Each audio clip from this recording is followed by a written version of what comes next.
Been a fun several years to be a comic book fan, just a geek culture fan in general. Feels like everything we ever loved has been acquired by big media companies and destroyed left and right. Comic books are dead. Comic book movies seem to be dying. And you're talking to me about not having anything exciting to talk about. Is Aaron Sparrow? How you doing, Aaron?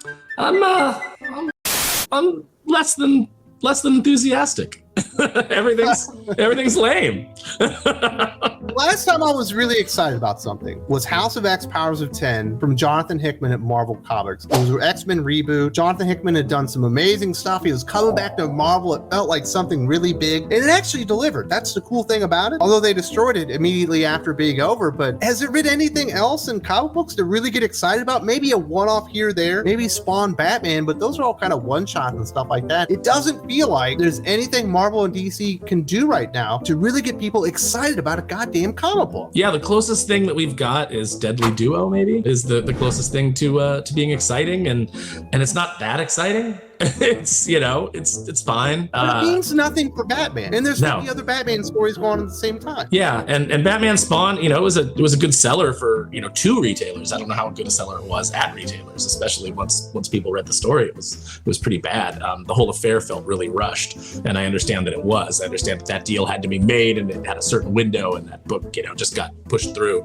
So they didn't really have time to develop it the way that they wanted. But, you know, it's not just comic books. We talk about comic books on this channel. We talk about how nothing's good and everything's kind of like being ruined and destroyed before our eyes. But that goes for all of entertainment. Like, there's no movies coming up that I'm excited for. There's no TV shows that I'm psyched for. It's just, and I think part of it is too much content all the time that's lackluster. You know, it's like there's so much content coming at you, and so much of it is so mediocre to terrible that even like stuff that could be good, you're just kind of like, okay, this is on. I guess I'll watch this. You know what's crazy? I liked Ant-Man. I did not like Ant-Man and the Wasp. I thought Ant-Man and the Wasp was actually a really bad movie, but I never really imagined a day where an MCU movie could be coming out in the month, and I'm as excited or interested in Ant-Man and the Wasp: Quantumania as maybe Eternals, certainly less than even Captain Marvel. I have zero interest in this movie whatsoever. Now that I saw the trailer, I'm even less interested because it's just a big CGI fest. It looks like crap. I just think of all the poor overworked VFX artists that had to toil away on that, you know, and all the changes that probably were made, you know, at multiple times where they had to scrap what they were doing and redo it. It looks very brown and just kind of like miserable. And I love Paul Rudd, you know, so, but like, I can't. They've got Evangeline Lilly, who's, you know, a very attractive woman, and they've got her in a really dumb haircut that's not flattering at all. I don't care about the daughter because it's not the father-daughter relationship that I was invested in, which is the one that they spent 2 movies building, and then when they jumped her, you know, up and made her older, now it's like a whole different person. So there's not, and I don't care. I've never cared about Kang. Does that make me a bad comic book reader? Whenever Kang shows up, there've been, you know, some stories that was fine, but I've never really felt like there's a Kang story that really just blows your mind. So as a villain, he doesn't. Being like when Kang gets in the MCU and it's all over. No, I was I was excited at the idea of Doctor Doom showing up in the MCU, but now the direction that MCU is headed in Phase 4, I know they're just gonna mess it up. They're gonna make it not Doctor Doom. It's gonna be some, you know, they've never gotten him right in a movie. The closest that they came was the Corman movie, which is really sad. You know, they're not gonna get him right here, and I know they're gonna ruin X-Men. You know, it's gonna be X-People because, you know, Victoria Alonso thinks that, or the mutants. I'm not seeing a movie called The Mutants. I'm just not. So yeah, all of that contributes to just the death of excitement. You know, it's like, oh, there's a new Star Wars project. Who cares? I haven't watched. I think Star Wars is like ground zero for all of this. Because when Disney acquired Star Wars, I was like, oh my goodness, they're going to do for Star Wars what they've done for Marvel. Even though Star Wars obviously was an enormous movie property to begin with, but everything at that point that they had done with Marvel, it just been perfect, really. Even the stuff that wasn't good, like Iron Man 2, you kind of forgave them for it because you got, you know, the sequel to Captain America and stuff like that. You got the Avengers and all this really cool stuff. And I was overwhelmed with excitement. I would sit there and talk for hours with friends of mine about what they could do with Star Wars at Disney now that they could really kind of go into the legends and all that stuff. Expanded universe, I think is what they called it at the time. And I think the realization that the MCU was a fluke and really what Disney does is what Disney has done to the Star Wars franchise. And then when you have something like the Velma show come out on Netflix and it's like, I like Scooby-Doo, but I know what this is. Like, get out of here. I wouldn't even I wouldn't even give that half a thought anymore. No, it is weird to me, like when it's like I like Scooby-Doo as a kid. I have a certain affection for that property, but I'm in my 40s. I don't really give a crap about like what happens with Scooby-Doo. But as soon as I saw that Velma thing, I was like, oh, they're coming to ruin Scooby-Doo now. It's like we just have to tick down the list of franchises that we haven't ruined yet. Thundercats. Like, why would you go after Thundercats of all properties? And people were like, I got a lot of flack on Twitter because I said that Thundercats Go looked like crap. And so a bunch of cartoon stands come after me. It's all the people with the, they're anonymous. They have a cartoon avatar. They've got like 8 followers, and all they do is obsess over mediocre cartoons all day. Yeah. Like, and so like humping their stuffed animals on the weekend. Yeah. That they own like a brony pillow, with like Rainbow Dash on it or whatever. But they're coming after me and they're getting all pissy. And it's like, look, I'm not saying that these things can't exist. I'm not saying you can't try to do a really stupid kids show, and really, underestimate your audience and think the kids are stupid and they're going to be into this. And I'm not saying that you can't make something for, 20 somethings that are in a perpetual state of arrested development. But the reason that fans reject these things, the reason that they get angry is because if you're a Thundercats fan, you haven't had anything good since that last Thundercats that they did on Cartoon Network that got buried because Lego came in with another show that was cheaper. And so they just, canceled it and moved on. So you've never really gotten like a really good run of Thundercats in the modern day. And when something like Thundercats Go comes out, I think Thundercats Roar, but it was ripping off Teen Titans. When something like that comes out, you go, oh crap, because you know what's going to happen. It's going to fail. And then the executives aren't going to go, maybe our dumb decisions made this fail. They're going to say, well, clearly nobody cares about the Thundercats anymore. And then that property is just dead for 12 years until they decide to try again. Well, I think it's all the sequels to everything. I just saw that they greenlit a sequel to what is it, the one in the Coliseum, Gladiator.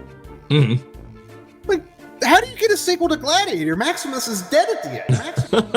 It's gonna be about his son, man. What? That's so stupid. It's like, so when you do get a cool movie and a cool sequel like the Top Gun Maverick or whatever, I'm so skeptical and jaded at this point. It's like I'm always in it. I'll have to see it before I'll even consider believing it state right now. Mm-hmm. But they just keep going back to the well because they don't have any new ideas. So it's like, okay, well, let's get a bunch of writers who wanted to write some terrible activist show, packed with the message and reflects the world of today, and let's take a beloved property and let's skin that property and then let's wrap its skin suit around this trash idea that we have and just kind of like modify everything so that it's all forced into this property. And you wonder why fans reject it. Fans tell you all the time what they want. They're like, give me another of the thing that I like the way I liked it. We don't want to see all these things. We don't want to see Tolkien for a modern audience. We want to see Tolkien on the screen. We want to see the books brought to life without all your weird stories that have been warped by the modern audience and they're already out there today. No one bought the books either because no one cared. No,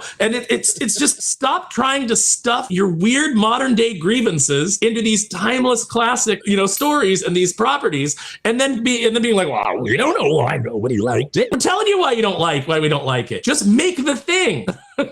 Yeah, it's crazy. So yeah, it just kind of has killed excitement. Do you get excitement anywhere? Do you even get excited about toys anymore? I know toys are a real passion. Toys are still good. They haven't figured out a way to ruin toys yet. They I'm sure they'll try at some point. 7-inch McFarlane didn't ruin toys for you? I mean, it was a little bit of a bummer that they were 7 inches, that they weren't in the standard scale, but no, it didn't ruin it. I could just I can roll with it. What ruined it is Rey toys. That almost ruined it. Like all the Last Jedi stuff. I went to the store the other day. There are still Rey action figures that were here when I moved to the Philippines 5 years ago. Yeah, the same figures are still sitting at. No, they're still sitting at Ollie's with a thick layer of dust on them. You can still find Rose Ticos that stores. Like stores like Target, Walmart. Eventually, they just toss the stuff, but it goes to these liquidators, and it just sits there forever. Nobody wants a Rey toy. It's like, oh, remember hashtag Where's Rey? Well, here's Rey on the shelf, gathering dust. She sucks. Nobody wants her. That's where she is. Put a 9-cent price tag and no one wants it. I'm more of I was always like a sports guy growing up. I used to watch SportsCenter essentially every day. I would always watch SportsCenter twice. And then if there was, obviously college football, maybe I would watch a game. So I would say on average, I watched ESPN 2 to 3 hours a day NBA for like 15, 20 years. I haven't watched ESPN in over 8 years now because they decided to change all their programming and make it for women. It was like, why does everything have to be so inclusive? Even sports fans? Like, this isn't sports content. Like, what is going on here? They even ruined sports channels. So Bill Burr is on Conan O'Brien and he's on this rant about like, why do they, got to come in and try to like get into football and, get into this, why? It's just because they know we like it. They don't want their own thing. They don't want to go form their own football league. And Conan's like, well, they have the WNBA. And he's like, they don't even watch it. They don't even like it. No one does. No one does. There's a joke about Brittany Griner coming back from Russia and like, saying that, she just wants to, have just be left alone during this time. So she's going back to the WNBA. Yeah. So one day I woke up and 80% of the content on SportsCenter was all of a sudden, it was like heartfelt stories of overcoming the odds rather than just sports highlights and conversations about sports. And I realized SportsCenter's not for me anymore. It's like, I don't think I'm supposed to watch ESPN. I go out there and I find a perfectly great hobby, comic books, and now they've ruined that too. Where else can I go? There's only so many obscure niche hobbies that I can try and find solace in before the fucking modern audience finds me there too. Well, you can't hide from this crap. That's the problem with Star Wars, and that's the problem with trying to do this kind of social engineering that they're doing, is there were plenty of women who liked Star Wars. Not nearly as many men, but plenty of women. It was accessible for both. But they got this idea that like, if we make Star Wars for women, then we'll have both audiences. We'll have a large male audience and a large female audience will make even more money. The problem is most women don't like Star Wars. They don't like the sort of stories that Star Wars is. They're not, I just said there's a lot of women that do, but you're not going to penetrate that marketplace, to the degree that you think you are. And what you're going to do is you're going to make little boys, who was always the target audience for Star Wars. That's where Star Wars made its money. That was where it had its appeal. You make them look at it and they go, oh, it's a girl's property. And they get less interested in it. And so now what you've done is you haven't gained a new audience and you've lost your old audience. And that is the exact same thing that is happening in comics. You know what's crazy here? Can you imagine if they try to make Twilight for men? And then, when, what's his name? Edward kills the girl and drinks her blood because she smells good. The female audience that essentially started the franchise were like, well, I don't want to watch this. And then the guys are like, well, I don't want to watch it either because it's Twilight. Yeah. You got a little stink on it. And then nobody wants to see it, right? Mm-hmm. They're making entertainment for nobody. It's for them and their little group of writers in the writer's room, wouldn't it be, like Brian Johnson with Last Jedi. I'm so subversive. I'm a little imp, and he went and he ruined an entire franchise. The brand of brands. And it only took how long did 2 hours and 15 minutes to just completely destroy it. Good job, Kathleen Kennedy. Good job, Ryan Johnson. Yeah, I hope you're proud of yourself, you cultural vandals. They're even having to give away like the first episode of the next season of Mandalorian on TV now. Yeah, to try to get people interested. Subscribers on Disney Plus. And I don't even care about the Mandalorian. I'm not excited. If you would have go back 12 years and tell me there's going to be a Star Wars TV show, and it's going to have a season that focuses on the Mandalorians, and I would have been like, hot damn, I can't wait to see that. And now I don't care. You made me not care. You got me past anger and you got me to apathy. And that's where most of the audience is now. And that's why nobody is watching this stuff. Nobody's excited for it. Everybody's doing other things. You ask me if I want to watch an episode of Andor or if I want to play Marvel Strike Force on my phone for an hour. I'm going to I'd rather play Marvel Strike Force. How about this? Maybe they haven't ruined video games yet. Are video gamers still excited when a new game comes out? I mean, Hogwarts Legacy, people seem real psyched about. That game is blown up like crazy. Yeah, despite the strike. Perhaps because partially of the Streisand effect of people trying to boycott it, and it just made people more aware of it and more interested. Maybe that's what I need to do. Maybe I need to become a gamer now. Maybe that's the only place that you can go and still be excited about new stuff. I want to go back to being excited. I wish someone would make something that just they made me feel that again. I thought that was impossible. Oh my! Joe and I talk about that all the time, about the fact that there's now 2 generations of people who just have no connection to the Muppets because of how badly they bungled. And you know what? That's going to be Star Wars in 10 years if they don't sell it off. Last year I talked about why I was the dumbest man in all of comic books, because despite not being really excited about anything, I still have hope that maybe comic books can be saved eventually, although that hope is dwindling by the day as I see what this comic book industry really is. Definitely check this video out and see why I'm a big idiot. There's also a link in the video description.